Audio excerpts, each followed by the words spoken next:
សម្រាប់ម្ជូរព្រៃសាច់គោជំរាបសួរបងប្អូនសម្រាប់ថ្ងៃនេះដែរគឺនេះខ្ញុំមានមុខម្ហូបមួយមុខទៀតហើយគឺសម្រាប់ម្ជូរព្រៃសាច់គោសម្រាប់នេះដែរគឺជាគ្រឿងផ្សំរបស់យើងមានជាសាច់គោផុយទ្រាប់ម្ទេសម្រះព្រៅហើយនិងគ្រឿងសម្រាប់ម្ជូររបស់យើងមានដូចជាគល់ស្លឹកគ្រៃរំដេងអញ្ចឹងណាបងប្អូនសម្រាប់ជំហានដំបូងបងប្អូនត្រូវដាំទឹកឲ្យពុះចឹងមកសូមបងប្អូនវាយជាមួយនឹងគ្រឿងរបស់យើងមានដូចជារំដេងស្លឹកក្រូចស្លឹកគ្រៃដែលយើងដំរួចអញ្ចឹងណាបងប្អូនរួចហើយទុកឲ្យវាពុះល្អអញ្ចឹងមកសូមបងប្អូនបងជាមួយនឹងប្រហុកចូលអញ្ចឹងណាបងប្អូនអ្នកគ្នាគឺនេះខ្ញុំចាប់ផ្ដើមចាក់ទឹកប្រហុកចូលហើយហើយបន្តមកទៀតគឺយើងចាប់ផ្ដើមដាក់ជាមួយនឹងទឹកត្រីបន្ថែមជាមួយនឹងប៊ីចេងស្ករសហើយនិងអំបិលឬហើយគឺយើងគ្របឲ្យមួយពុះចឹងទៀតចឹងណាបងប្អូនអ្នកគ្នាមើលទៅថាពុះល្អហើយចឹងទៅសូមបងប្អូនដាក់ជាមួយនឹងសាច់គោរបស់យើងចូលចឹងបងប្អូនសាច់គោគឺនេះខ្ញុំជ្រើសរើសយកសាច់គោដែលផុយតែបើបានជាប់ខ្លាញ់ទៀតរឹតតែឆ្ងាញ់ចឹងណាបងប្អូនបន្តមកទៀតសូមបងប្អូនបន្ថែមជាមួយនឹងទឹកអំបិលទុំចឹងណាបងប្អូនអ្នកគ្នារហូតគឺយើងចាប់ផ្ដើមទុកវាមួយពុះចឹងមកបន្ទាប់ពីទុកមួយពុះហើយគឺបងប្អូនចាប់ផ្ដើមបងជាមួយនឹងបន្លែរបស់យើងចូលបន្លែរបស់យើងមានដូចជាទ្រាប់ចឹងណាបងប្អូនទ្រាប់ស្រួយគឺយើងចាប់ផ្ដើមយកវាដាក់ចូលមកទាំងអស់មក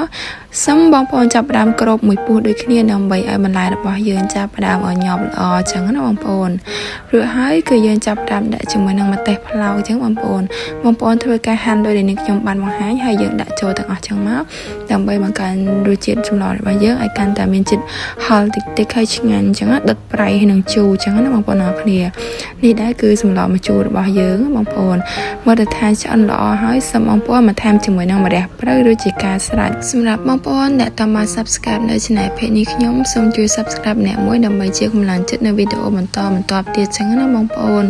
សម្រាប់មុខម្ហូបមួយដែរគឺងាយស្រួលធ្វើខ្លាំងមែនទែនបងប្អូនហើយរសជាតិគឺឆ្ងាញ់ខ្លាំងតែម្ដងចឹងណាឆ្ងាញ់មួយអ្នកមួយបែបជាមួយនឹងសម្លម្ជូរគ្រឿងគ្រាន់តែថាមុខម្ហូបមួយនេះគឺភាគច្រើនគឺយើងឃើញនៅតាមម្ហូបការចឹងណាបងប្អូនអរគ្នាមើលតែថាឆ្អិនហើយសូមបងប្អូនចាប់ផ្ដើមដួសជាមួយនឹងចាប់ផ្ដើមដួសដាក់ចានចឹងណាបងប្អូនអរគ្នាសម្រាប់មុខម្ហូបមួយមុខនេះដែរគឺមានរសជាតិដូចជាជូរផ្អែមចឹងណាបងប្អូនតែបើសិនជាបងប្អូនសាបចឹងអាចបន្ថែមជាមួយនឹងទឹកត្រីមួយមុខទៀតគឺរឹតតែឈ្ងុយឆ្ងាញ់ចឹងណាបងប្អូនរួចហើយគឺនឹងខ្ញុំបន្ថែមជាមួយនឹងម្ទេសចឹងណាបងប្អូនមួយទៀតគឺរឹតតែហឹរឆ្ងាញ់ដូចគ្នាសម្រាប់បងប្អូនដែលតាមមក Subscribe នៅ Channel เพจនេះខ្ញុំសូមជួយ Subscribe ម្នាក់មួយដើម្បីជាកម្លាំងចិត្ត